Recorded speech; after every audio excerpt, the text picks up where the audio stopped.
কথা দিচ্ছি, আমরা যেভাবে আপনাদেরকে ভোটের বিনিময়ে কোনো টাকা আপনাদের পকেটে দেব না, সরকারের পক্ষ থেকে কচুয়াবাসীর জন্য যে বরাদ্দ আসবে ওই আপনাদের মাথা পিছু সে বরাদ্দ থেকে 1 টাকাও আশরাফি তার পকেটে ঢুকাবে না।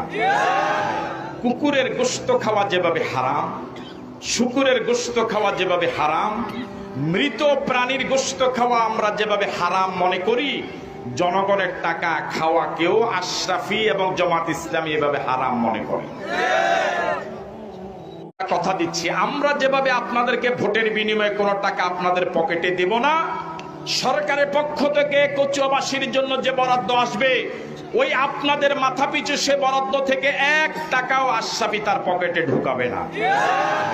কুকুরের গোশত খাওয়া যেভাবে হারাম, শুকুরের গোশত খাওয়া যেভাবে হারাম, মৃত প্রাণীর গোশত খাওয়া আমরা যেভাবে হারাম মনে করি, জনগণের টাকা খাওয়াকেও আশরাফি এবং জামাত ইসলামী এভাবে হারাম মনে করে।